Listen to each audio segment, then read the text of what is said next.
Ma arvasin, ma vihkan inimestega koos jooksmist.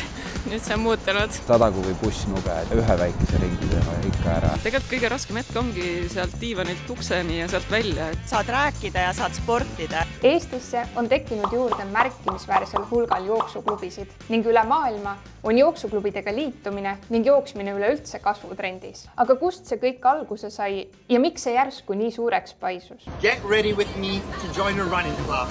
Sotsiaalmeedias näeb see kõik eriti hea välja. Rõõmsad inimesed, stiilsad jooksuriided, grupid, kus keegi kunagi maha ei jää ja pärast jooksu on alati päike, kohv ja naeratus. Run-clubidest on saanud omaette internetifenomen.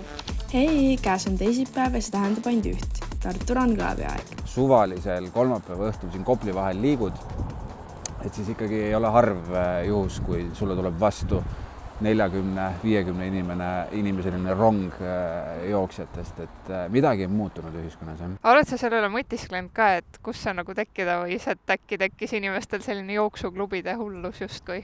Jooks praegu on üleüldiselt laineharjal ja võib-olla teine pool on sellest, et inimesed otsivad keskkonda, kus oleks vähe survet, mis oleks nagu analoogis, mitte digitaalis. Inimesed otsivad just sellist nagu päris kontakti, päris inimesi, kolmas koht peale töö ja kodu, kus sa saad turvaliselt olla.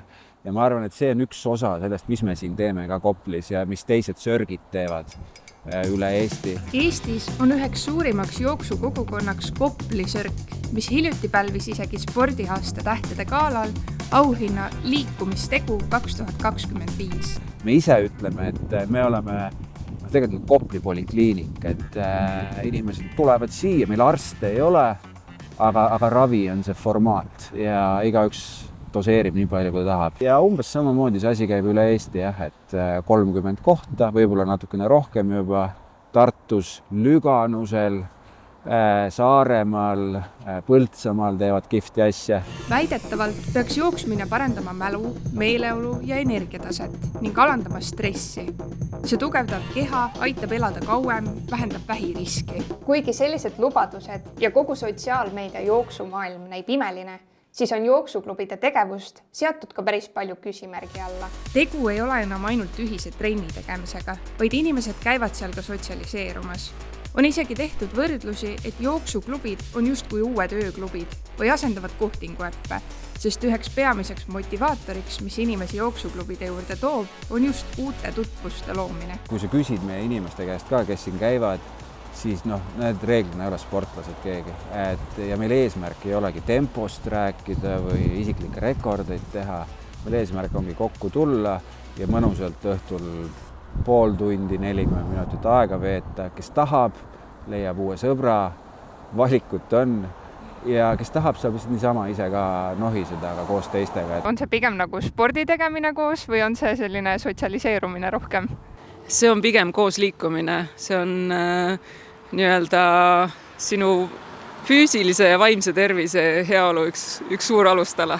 Kuna ma olen paljon Inglismaalt, see on väga hea olukord, et ma saan kokku teised inimestega, kes on paljud Eestis ja ma saan harjutada eesti keeles rääkida.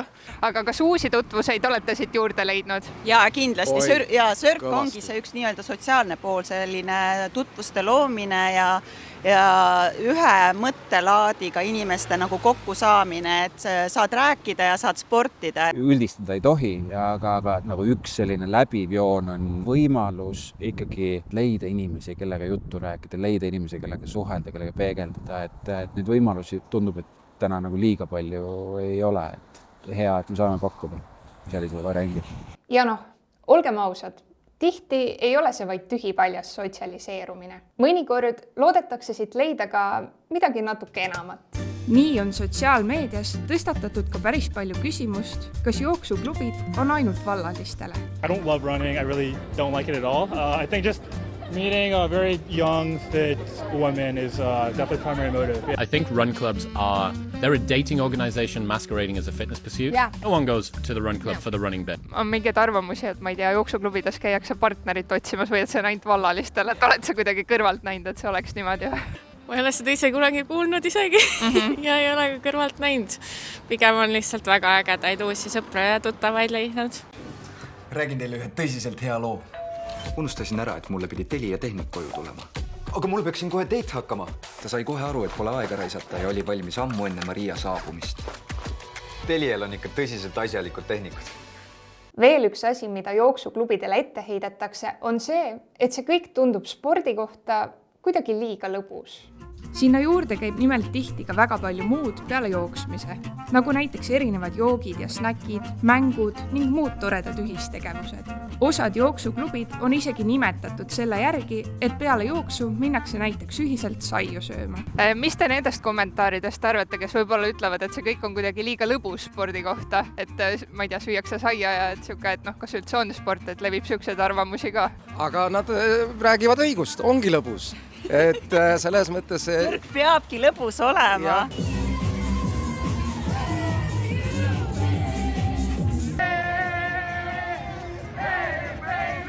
Ja sörk iseenesest ta ei kanna sellist eesmärki, et sa pead siin mingisuguseid sooritusi ette näitama. Et sörk on ikkagi pigem sotsiaalne, ühine ettevõtmine ja kui sa oled sportlane ja tahad sporti teha, siis sa teed seda eraldi sörgist veel niikuinii. Kui palju teil on seda, et ma ei tea, peale jooksmist tehakse midagi veel muud ka koos, ma ei tea, käiakse kohvikus või midagi sellist? No ikka tuleb ette, et kuna me siin Beckeri ees lõpetame, siis saiakesi sööma kõik koos ja ka mingeid erilisimaid üritusi, kus me kõik koos midagi ette võtame. Me teeme tavalisi asju nagu klassiõhtu asju, et igaüks toob oma küpsised, morsi, teeme kahuuti, vaatame pilte, kuulame Eesti räppi ja lihtsalt räägime juttu. Kui suvel umistus kogu sotsiaalmeedia sellistest toredatest jooksuklubiliste videotest, siis nüüd õue vaadates tekib paratamatult küsimus, et kas see kõik on ka külmakraadidega sama lõbus. Kopli sörk on üks jooksuklubidest, kus motivatsioon ei kao ka siis, kui kalender ütleb jõululaupäev ja väljas on miinuskraadid. Me oleme kokku leppinud, et baasprintsiip, sörk on vaba, kõik on tasuta ja teine asi on ekstreemne järjepidevus. Meil pole mitte ühtegi jooksu siiamaani ära jäänud, meil Koplis siin vähemalt, et Sadagu või Bussnuge, et me läheme ühe väikese ringi teema ikka ära. Ma vaatan pilte, videoid, et tihti on ripsmed on jääs ja tundub päris siuke krõbe, et mis see motiveerib niimoodi käima siin? No tegelikult kõige raskem hetk ongi sealt diivanilt ukseni ja sealt välja, et näokarvad ja rüsmed lähevad härma, aga see on niisugune nagu lõbus osa selle juures, et tegelikult liikuda on soe. No seda enam on tore, et on keegi, kes kindel kellaaeg kuhu tulla ja kõik koos on ikka soojem joosta ja siis ei pane tähelegi, et nii külm on. Tegelikult on õige riietus kõige tähtsam, eks ole, ja see ongi see seltskond kutsub sind. Just, kui motivatsioonist rääkida, siis ongi seltskond inimesed. Et lisaks sellele, et sa saad nii-öelda mõõdukalt oma liikumisvajaduse rahuldatud, siis see, et sa saad nendega jälle kokku, saad rääkida mingitest asjadest, täiesti suvalistest, et see annab nagu nii palju juurde. Ja õiged käpikud ajavad asja ära ja soe süda. Lõppkokkuvõttes ei ole jooksuklubid ainult trend või ilus kuvand sotsiaalmeedias. Mõne jaoks on see koht, kust leida uusi sõpru. Teise jaoks põhjus, miks üldse kodust välja tulla ja kellegi jaoks viis, kuidas liikumisest harjumus teha. Võib-olla ei olegi küsimus selles, kas jooksuklubid on liiga lõbusad, vaid selles, et just tänu sellele rõõmule tullakse tagasi. Ka siis, kui on pime, külm või tahaks lihtsalt kodus teki all telekat vaadata. Suve. Iga ilm ma tahan joosta.